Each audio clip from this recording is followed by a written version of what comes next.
The quicker you get comfortable with judgment of others, the more likely you'll be successful long term. Getting knocked down and then having the adversity to readjust to what you got caught on and navigating it to easily win a fight is remarkable. That's how I think about entrepreneurship. If I genuinely wake up in the morning and 8 to 10 people are actually still alive, I'm just struggling to be upset about stuff. Top 10, I got a top 10. Got my motivation high for my top 10. Gotta learn from the wise women and men. All my life, like nah, nah, nah, nah. For my top 10, top 10, top 10, nah, nah, nah. This one's for my top 10. Need motivation? Watch a top 10 with Believe Nation. Hey, it's Evan Carmichael, and this channel was created to help you overcome the #1 challenge that is holding you back, a lack of belief in yourself. You watch these videos because you know there's something more inside you too. You have Michael Jordan level talent at something. So get ready to love the game, get comfortable with judgments, and change your perspective with Gary Vaynerchuk and my take on his top 10 rules of success, volume 25, to give you the confidence, belief, and motivation that you need. Enjoy. Okay, let's kick it off with rule #1, love the game. I will never fail because there is no failure. The at-bat is the macro win. If I lost all my money because I did 37 ridiculously bad decisions and over-leveraged myself, the ability to go back to zero and try to like buy shit at the dollar store and flip it on eBay and build it back up weirdly excites me more than where I am right now. I swear on my children's health. No kidding. The thought of going to zero, having all of you judge me as, see, he wasn't as good as you thought, and then rising back like a phoenix and sticking it in your face excites the shit out of me.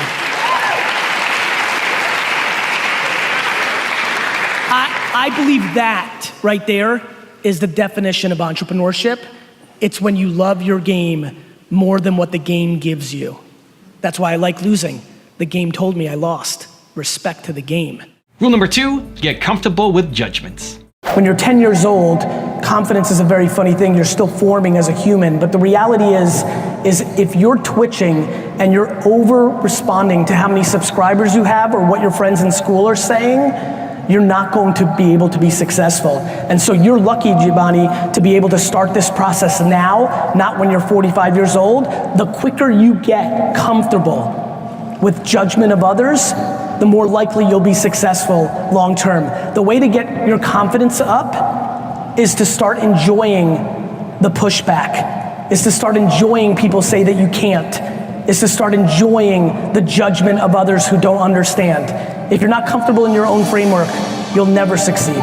Rule #3, change your perspective. And I think the thing that I'm conscious of is off the screen, I'm real happy too, right? Like, you know, I think one thing that's really been interesting is as awareness around an individual grows, a level of responsibility comes along with it. I'm definitely at a point right now where I'm really being thoughtful of like, look, there's a lot of eyes on me and a lot of people who are not happy are putting their eyes on me and I'm helping them through that. And I need to be hyper sensitive in my own self of articulating things that I'm unhappy about. But what's been really interesting is I've been really on this kick for 6 or 9 months. I'm struggling to be unhappy because I've come to realize it's unbelievable how simple my life is. If I genuinely wake up in the morning and 8 to 10 people are actually still alive, I'm just struggling to be upset about stuff. I don't know what else to say. I struggle with, my perspective on life is very simple, which is it's such a blessing. It's so rare, you know? Last time we were here, I made a video with you guys, and in there, I talked about the 400 trillion to 1, and in that micro piece of content, which I've chopped up and used, it's one of my most successful piece of content ever, happened in this building a couple years ago, And I've always internalized it. I finally articulated it a couple years ago, and I continue to internalize it, which is I am happy because I'd like to understand, I'd like somebody to sell me on what to be upset about. Rule number 4, take risks. I'm not sure anybody is taking enough risk from 20 to 30. Yeah.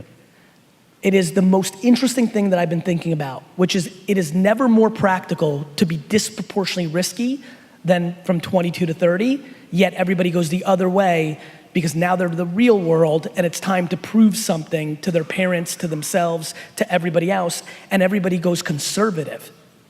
It is a huge mistake. We need to flip it upside down. Everybody should go ham from 22 to 30 and do a ton of ridiculous shit and figure themselves out. But on your own dime, not your parents. There's the parents clapping. So how I think about it is you should go and be rogue and get to know yourself and taste shit from 22 to 30, but you have to live by the ramifications of doing that. And the cost of entry of that is living with 4 people in a studio apartment, eating dog shit food, and not having fancy shit. When you go and do that, but you're being subsidized by your parents, then you're living in a fake environment and you're super. Also, if you want to have more motivation, self-love, and confidence, check out my 254 series. They're free. The links to join are in the description below. My ability to only be comfortable in massive chaos has been my biggest asset as an entrepreneur. Like, I would never take a note. Like, that scares the piss out of me what these 3 people are doing right now. In a success world, please understand that success is happiness, not net dollars in. I really think mindset is everything, and so you've got to really decide, are you gonna be positive about things or negative about things? Rule number 5, chase attention.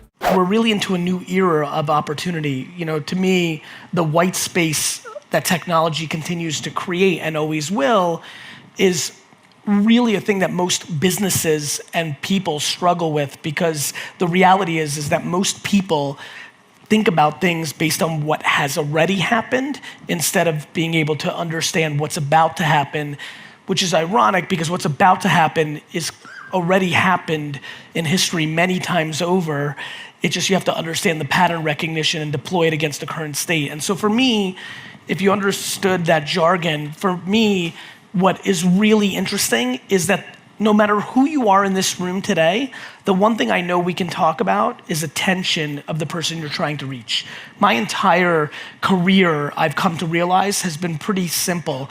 I've been chasing the attention of who I'm trying to reach, and that has worked for me since I was 6 years old. You know, probably my favorite entrepreneurial story for me, about me to myself, like in my own head, is when I started my lemonade stand business, I manipulated my friends to work the lemonade stands themselves. I kind of scoured the streets of Edison, New Jersey. And if you think about how sick or interesting what I'm about to say is, it was interesting to me. It was fun for me to stand on the grassy knoll or on the corner and spend hours watching cars drive by to try to figure out which tree or which pole was the best one for me to put my lemonade sign on to sell more lemonade. That was intriguing to me. That was exciting for me. And 37 years later, I stand here in front of you in the same place, which is, where is the attention of who I'm trying to reach? I've now lived 2 hardcore careers that really map this room. The first 15 years of my career was hardcore consumer, right? Brick and mortar store, internet business at scale. You know, I built Wine Library on the back of email marketing. How many people here have done or do email marketing in their careers? Just raise your hands. Just hi, please. This is just gonna be fun for me to say. Like, in 1996, I had a 300,000 person email newsletter that had 93% open rates. And I built my dad's business from a $3 to a $60 million business in a 7-year period with no cash infusion, no VC, not even a credit line. And it was because I made every penny work like $1. And in 1996, that was actually having a website when everybody else was sending catalogs in the mail. That was having an email newsletter, which for the kids in the room, like, you have to understand, like, people thought the whole internet was a fad, let alone email marketing, right? And then later, the one that really scaled me, which was the day Google AdWords started, I bought ads at 5 cents a click and owned every wine term in the world. And it's really interesting, at some point I'm gonna mention this. I would argue that one of the things that drives me tremendously is the great miss of my career during the great success of my career. I was so right about Google AdWords, but I'd never been through a pattern of buying very underpriced attention at scale that I didn't spend enough money on Google AdWords. Like when some of you, and I know some of you that I know well, like when you hear 3 to 60, I'm very proud of that, but genuinely, I know I left 100 million in revenue on the table because I did too much direct mail, radio, television, outdoor, a mix of media. When it's funny to say this in Vegas, I don't play poker, but there's something that's very easy to understand. When you have the best hand and you know it, you go all in. I knew I had the best hand with AdWords. I just didn't, let me rephrase, in hindsight, I had the best hand. I knew it was great, I just didn't know how great it was. And so you can imagine when consumer, mobile, social, internet came along, the pattern recognition that I learned about email, which then became about Google AdWords, then I started legitimately one of the first 10 long form YouTube shows in the first months of YouTube, which was a 20-minute show of me tasting wine. Best gig I ever had in my career. I sat in front of a camera for 25 minutes, drank 4 bottles of wine, and it completely changed the course of my career. Rule number 6, be accountable. I think that's right, but I think right now we're in a very convenient state and everybody's throwing around judgment and blame like it's free. And we need to, I feel a huge sense of responsibility to articulate accountability, lack of entitlement, and positivity because I believe in it. Yeah. And I understand, by the way, it's funny, there's a very interesting thing going on here right now, which is there's an extraordinary amount of people that are content or happy, they just don't communicate, right? Like negativity by nature is louder, has always been. Your grandmother who's miserable was louder than your grandfather who's content. The problem is now words are being documented at scale. This has always been the way. There's nothing different right now. It's just that we can't look at our grandmother's tweets. If we could. I mean, my grandmother was one of the most super negative people I've ever come across in my life. In my life. Just unbelievably negative. Everything was negative. Every good thing that happened was a conspiracy theory. And I used to be mad at her, and then I had to remind myself as I got older and more thoughtful, I'm like, this is a woman who lived in the Soviet Union, who went through World War II, and who saw some shit, and who lost her husband, and who had because I knew my great-grandmother too, had a negative mother. And you become more empathetic as you become more thoughtful, but sure. It doesn't take away from the fact that my grandma would have been spitting venom on Instagram if that shit was around in 1957. And so I think we need to get into some real conversations, and right now the conversations are lazy. Social media is bad. It's Apple's job to restrict it, and that's cool. I'm fine with a level of platform and government involvement. I'm fine with that, but you'll always be disappointed if you think some big force is gonna save you. Yeah. You'll always be disappointed. So just solve it for yourself. Rule number 7, ignore the opinions of others. Let me tell you something about the market. The market is incredibly talented. You are over analyzing their inability to not know the truth. You mean the market? The net market. People leave comments on my all the time and always did too. People spend their whole life because they're hurting. People love to tear down things out of their own pain. You have a human or 2 or 5 or whoever this group is, most likely a very small group of 1 or 2 people who are so hurt. It's their life mission. But it's hard to do. I'm gonna try to help you. They have no say. any person that believes their anonymous lies is not a piece of business that you want anyway. Got it? There are plenty of people who believe certain things about me, and that's lovely, because there's 7.7 billion people, and even if I keep crushing it in perpetuity, squeezing the f out of it, I will never get to even a fraction of it. Whatever you're losing from those pieces of shit have zero impact on your upside. You just don't see it that way yet. Listen to me, if every single person in this room believed it, it's a drop in the bucket in the market. By the way, the second you stop giving it love and attention, the second it stops getting interesting for them. You're giving them the leverage. When you realize you have 99.999999999999999% of the world to focus on, they will get real quiet after you stop giving a f. Rule number 8, provide value. I'll tell you what's really emerged: entitlement. I was parented in a really, and my circumstances put me in a place where I just don't think anybody owes me anything. Not society, not the government, not people I do nice things for. That's a killer. Yeah. People struggle so much when they do something nice for somebody, they think that person owes them something. I'm desperately trying to give more value to every person I ever cross paths with and never ask for anything in return. That is literally the framework of my life. My great hope is that I can bring more value to people than they bring to me, and I'm never in a dire situation where I ever have to ask for anything in return. Rule number 9, don't let failure stop you.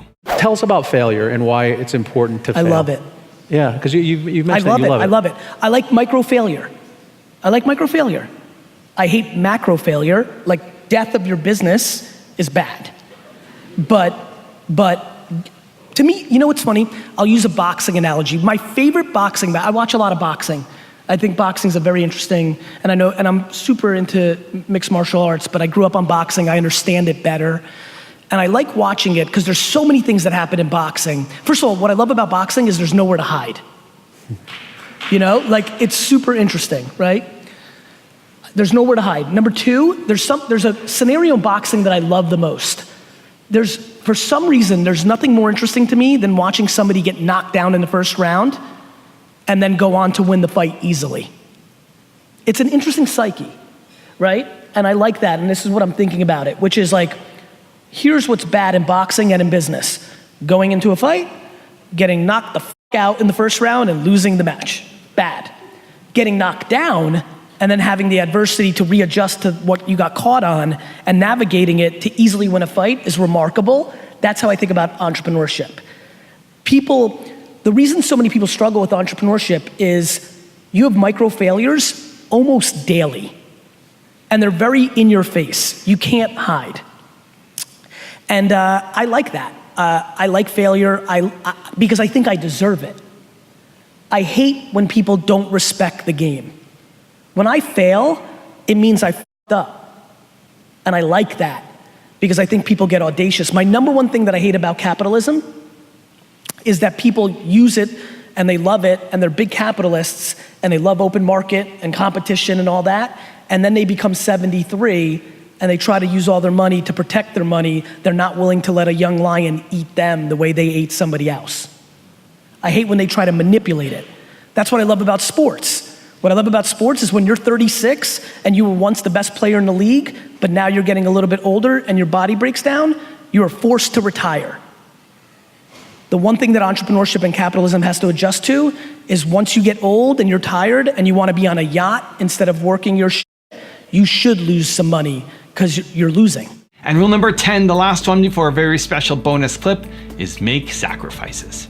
So many people are asking me, like, how do I live my dream, Gary? And I don't have time. I have mortgages and bills and responsibilities in my job. I don't have time for my side hustle, my Twitch channel, my Instagram account, my Shopify store selling hoodies. And I keep getting to this new place, which is, talk to me about your bills.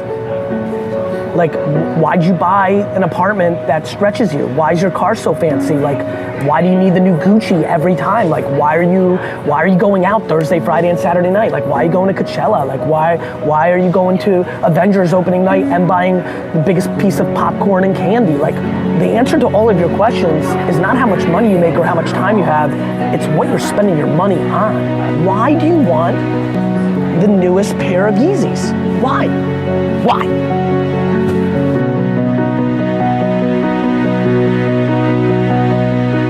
You're not entitled to your dream. You're not entitled.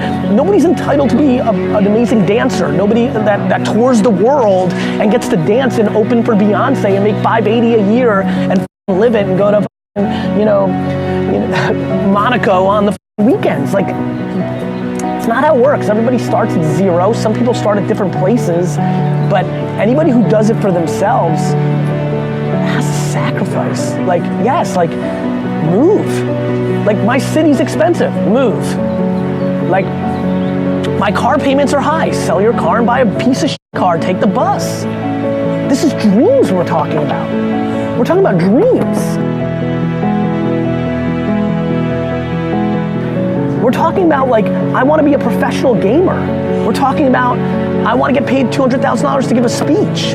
We're talking about shit that isn't normal.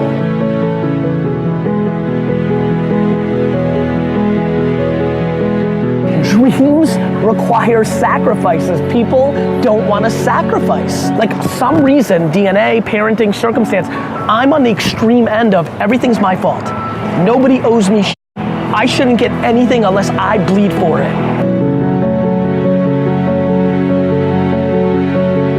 It's one big framework, D-Rock, of like, of self-esteem, lack of self-esteem / insecurity, entitlement or accountability. It's these huge things. I'm not judging people other than I'm asking people and I'm bringing up a different debate that isn't being talked about a lot, which is, why do you want to go to Coachella? That's what I'm interested in. Now I have a special bonus clip from Gary on how to balance your expectations that I think you're gonna enjoy. But before that, it's time for the 3-point landing questions. Let's go from just watching a video to taking action. Here we go. Question number 1. What failure did you have that you won't let stop you? Number 2, whose opinions do you need to ignore? And number 3, what's the perspective change that you need to make? And if you promise to take action after watching this video, give me a #believe down in the comments as well. We don't just watch videos here, we do something about it. So write #believe, keep that promise to yourself, and then get to work. The biggest mistake that people make when they think about accolades is the same reason that they dwell on the booing. You know, it's funny that we're talking about athletes. Over the last decade, I've built a lot of friendships in that world, and then over the last half decade, a lot of the world has become this, right?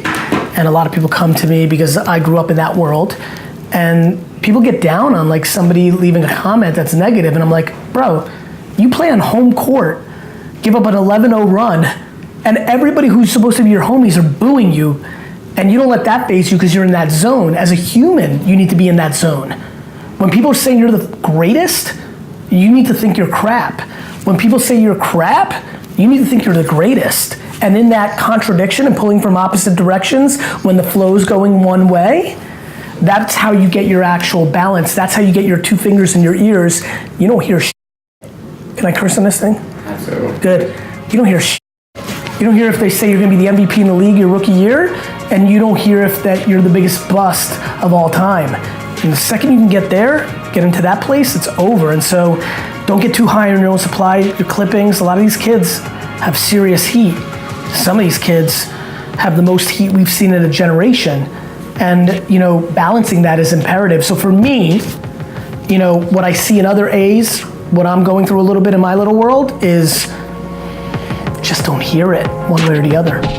Evan, thank you so much for having a couple seconds and being able to tell the Believe Nation a little bit about Empathy Wines. It means a lot to me that you would take this valuable real estate and time on your channel to give me some love. It means a lot. It's just good karma points, and so you're awesome. Thank you. Believe Nation, if you're into wine at all, go to empathywines.com. My whole career's work was poured into producing a wine that rivaled $40 to $60 wine for $20 a bottle. I'm just super excited about this subscription-based wine business. You can order 3, 6, so 12 bottles in subscription form, rosé, white, red. If you search on Instagram or Twitter, you will be blown away. People are literally like, I don't even like Gary Vee, but the wine's good. Super proud of the effort. Thanks, Evan, for the time. Wishing you guys all happy and healthy.